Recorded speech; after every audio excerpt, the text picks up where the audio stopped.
Life Library, The Art of War, 5 Lessons That Still Win Battles Today. 2,500 years ago, a general in ancient China wrote a book so effective at understanding conflict that it still required reading. Not just for soldiers, but for CEOs, athletes, and chess players. It wasn't really about war. It was about how to win before the fighting even starts. This is The Art of War. And today, we're shelving it in the Life Library. Today, we're going further back to Sun Tzu, a military strategist whose ideas didn't just survive 2,500 years. They spread to boardrooms, sports locker rooms, and political war rooms around the world. Here are 5 lessons from The Art of War and how to actually use them. Know yourself. Know your enemy.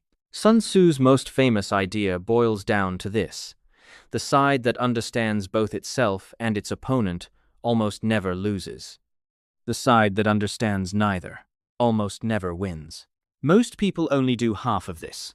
They know their own goals, maybe, but they walk into negotiations, interviews, and conflicts with zero understanding of the other person's incentives, fears, or constraints. Before you walk into any conflict, negotiation, argument, interview, ask, what does the other side actually need to protect? The best victory is the one with no battle. This is the line that surprises people most. Sun Tzu didn't glorify fighting. He said the supreme skill is winning without fighting at all, through positioning, patience, and making conflict unnecessary in the first place. The best arguments are the ones you talk your way out of needing.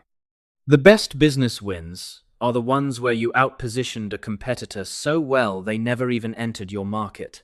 The best relationship conflicts are resolved before they become a fight. Do I actually need this confrontation, or can I win by repositioning instead?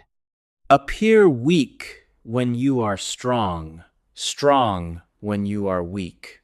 Sun Tzu was obsessed with deception, not lying for its own sake, but managing what your opponent perceives so they make bad decisions based on bad information.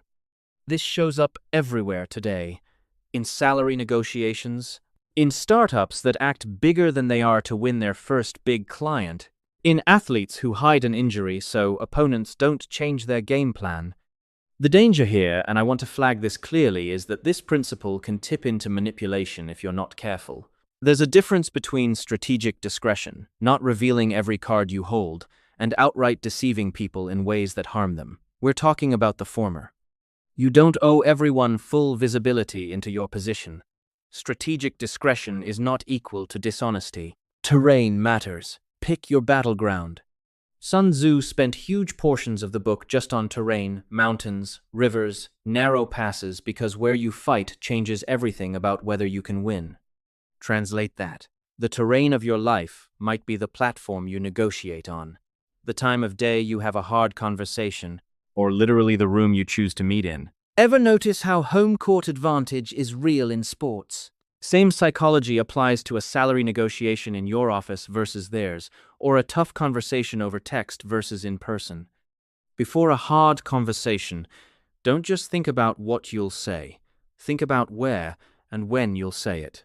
The general who rushes into battle out of anger loses. Sun Tzu warns specifically against making decisions driven by anger or wounded pride. Emotional generals, he said, get lured into battles they shouldn't fight and lose armies because of it. This might be the most universally applicable lesson in the whole book. How many arguments have you lost or made worse because you reacted in the heat of the moment instead of from a position of calm strategy? Anger is information. It's not supposed to be the decision maker. Anger tells you something matters. It should never be the one holding the pen. Sun Tzu never fought most of his battles with swords. He fought them with patience, positioning, and discipline, and that's exactly why this book outlived the empires it was written for. If you had to pick one of these 5 lessons to actually apply this week, which one would it be? Drop it in the comments. I read every single one, and it shapes what goes on the shelf next. If you want more from the Life Library, the 48 Laws of Power series continues next week, and we've got Marcus Aurelius's Meditations coming up after that, a totally different kind of power. The power over yourself. Subscribe so you don't miss it. See you on the next shelf.